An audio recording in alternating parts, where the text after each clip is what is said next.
Nama Brigita Yurita Elensi, NIM 19104168891, kelas A2 pagi, jurusan Manajemen, mata kuliah Manajemen Operasi 1, hari atau tanggal Rabu 27 Januari 2021, dosen pengampu Bapak Adi Mursalin, SEMM. Baiklah, saya akan menjawab soal UAS Manajemen Operasi 1. Soal bagian A. Soal bagian A berkenaan dengan aktivitas Anda kuliah melalui Google Classroom. Soal pertama, berapa kali Anda hadir kuliah melalui Google Classroom dan WA? Jawabannya 12 kali hadir di Google Classroom dan WA. Soal kedua, apa saja yang sudah Anda pelajari mengenai Manajemen Operasi 1 dari dosen saudara melalui Google Classroom dan WA? Jawabannya 1. Modul 1 mempelajari tentang introduksi manajemen. Kedua, strategi operasional. Ketiga, diskusi manajemen operasi 1 bab 1 dan bab 2. Keempat, mempelajari materi peramalan dalam manajemen operasi dan mengukur produktivitas. Kelima, mengerjakan soal mengenai teori manajemen operasi 1. Keenam, mempelajari materi manajemen persediaan. Ketujuh, mencari materi economic order quantity. Kedelapan, video record materi economic order quantity. Kesembilan, meringkas materi dari video dan artikel dari link ruang dosen adimursalin.com. Kesepuluh, latihan materi manajemen operasi 1 bab 1 dan bab 2. Kesebelas, membuat kesimpulan dari video manajemen operasi 1. Soal ketiga, apa tugas terstruktur yang Anda buat? Jawabannya 1. Tugas manajemen operasi 1 tentang manajemen persediaan. Kedua, tugas mencari economic order quantity. Ketiga, tugas video record materi economic order quantity. Keempat, tugas membuat 7 soal mengenai manajemen operasi. Kelima, tugas membuat ringkasan beserta kesimpulan dari link ruang adimursalin.com. Soal keempat, kenapa Anda harus belajar manajemen operasi 1? Jawabannya 1. Ingin mengetahui cara barang dan jasa dihasilkan. Kedua, ingin mengetahui hal-hal yang dilakukan oleh manajer operasi 1 sehingga saya dapat mengembangkan kemampuan yang diperlukan jika menjadi manajer. Bagian B. Soal bagian B berkenaan dengan teori manajemen operasi 1. Soal 1. Silakan buka link berikut ini dan jawablah pertanyaan-pertanyaan yang menyertai dari link berikut ini, yaitu ruang dosen adimursalin.com. Soal kedua, setelah Anda membuka link tersebut, materi-materi apa saja yang Anda dapat pelajari, sebutkan secara ringkas. Jawabannya, bab 1 yaitu mempelajari tentang sejarah manajemen operasi, pengertian manajemen operasional, dan perlunya belajar manajemen operasi.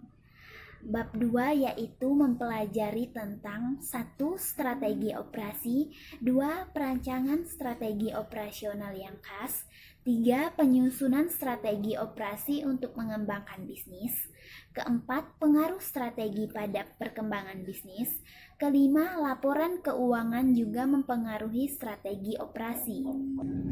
Bab 3 yaitu mempelajari tentang 1. Mengukur produktivitas dan bagaimana cara mendorong produktivitas di tenaga kerja atau tempat kerja. Bab 4 yaitu mempelajari tentang 1. Peramalan dalam produksi, 2. Jenis peramalan, 3. Pendekatan peramalan, dan keempat metode peramalan. Bab 5 yaitu mempelajari tentang 1. Kapasitas produksi, 2. Aspek-aspek kapasitas produksi, dan ketiga jenis-jenis kapasitas produksi. Bab 6 yaitu mempelajari tentang 1. Strategi proses, 2. Tujuan strategi proses, 3. Analisis dan desain proses, dan keempat jenis proses pada sektor jasa. Soal ketiga, ada berapa jumlah video yang Anda tonton setelah membuka link? Video-video yang ditonton tersebut berbicara tentang apa dan siapa pembicaranya? Jawabannya, jumlah video ada 72 video. Video pertama yaitu mengenai manajemen operasi. Nama pembicaranya Iqbal Satya Negara SEMSI. Video kedua yaitu mengenai produk kreatif dan kewirausahaan di tingkat SMK. Nama pembicaranya Dewi Kenes. Video ketiga yaitu mengenai strategi operasional untuk perusahaan manufaktur dan perusahaan jasa. Nama pembicaranya Irmayanti Hasan STMM. Video keempat yaitu cara menghitung jumlah karyawan. Nama pembicaranya Yanuar Fauzuddin. Video kelima yaitu peramalan Heiser Tender. Nama pembicaranya Diah Armeliza. Soal keempat, jelaskan apa yang dimaksud manajemen persediaan. Kenapa manajemen persediaan begitu penting bagi perusahaan? Jawabannya, manajemen persediaan merupakan salah satu bagian dari perusahaan. Bagian tersebut berfungsi untuk menjaga dan mengatur persediaan yang dimiliki perusahaan. Beberapa aktivitas persediaan perusahaan yang dilakukan dalam manajemen persediaan adalah mulai dari cara memperoleh persediaan, menyimpan, hingga persediaan tersebut dimanfaatkan.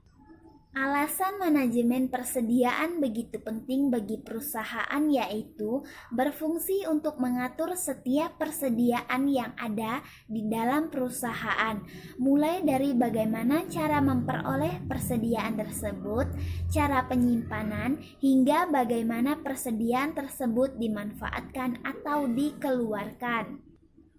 Soal kelima, apa yang dimaksud dengan just in time? Apa manfaat just in time bagi perusahaan? Jawabannya, just in time adalah suatu sistem produksi yang dirancang untuk mendapatkan kualitas dan mencapai waktu penyerahan seefisien mungkin dengan menghapus produksi sehingga perusahaan mampu menyerahkan produknya, baik barang maupun jasa, sesuai kehendak konsumen tepat waktu. Manfaat just in time bagi perusahaan yaitu seluruh sistem yang ada dalam perusahaan dapat berjalan dengan baik. Pabrik mengeluarkan biaya yang lebih sedikit untuk memperkerjakan para stafnya. Barang produksi tidak harus selalu dicek, disimpan, atau direktur kembali. Kemudian atau kerugian akibat menimbun barang. Soal keenam, sebutkan dan jelaskan metode-metode peramalan yang dapat digunakan oleh perusahaan. Mengapa peramalan perlu dipelajari oleh mahasiswa yang mengambil mata kuliah manajemen operasi?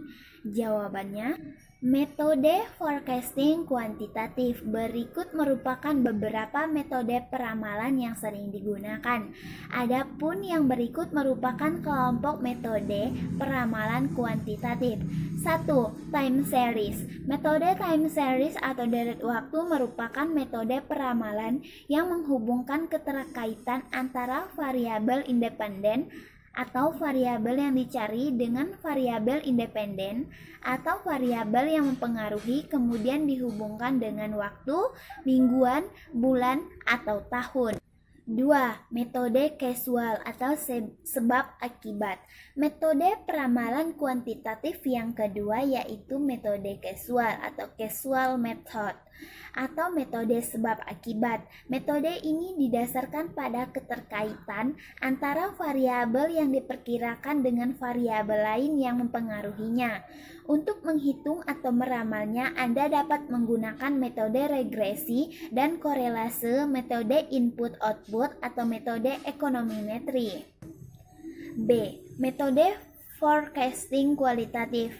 Metode peramalan kualitatif ini sifatnya lebih subjektif dibandingkan dengan kuantitatif. Hal ini karena metode peramalan kualitatif dipengaruhi oleh emosi, pendidikan, intuisi, pengalaman si peramal, sehingga hasil setiap orang akan berbeda. Meskipun begitu, metode kualitatif mendekati tingkat akurasi data aktual jika dibandingkan dengan metode lain. Adapun teknik atau metode peramalan kualitatif sebagai berikut. 1. Survei pasar. Metode ini dilakukan dengan cara mencari masukan atau pendapat dari konsumen yang berpengaruh terhadap rencana pembelian pada saat periode pengamatan. Survei dapat dilakukan dengan menyebar kuesioner, wawancara langsung, atau telepon. 2. Juri dari opini eksekutif. Untuk melakukan metode ini, caranya dengan meminta opini atau pendapat dari kelompok kecil yang terdiri atas manajer pemasaran, manajer produksi, atau manajer logistik, dan hasilnya kemudian digabungkan dengan model statistik. Ketiga, gabungan tenaga penjualan. Seperti namanya, metode ini menggabungkan setiap penjual, kemudian mereka meramalkan tingkat kepuasan konsumen atau tingkat penjualan di daerah masing-masing yang pada akhirnya digabungkan di tingkat provinsi dan nasional. Keempat, metode Delft.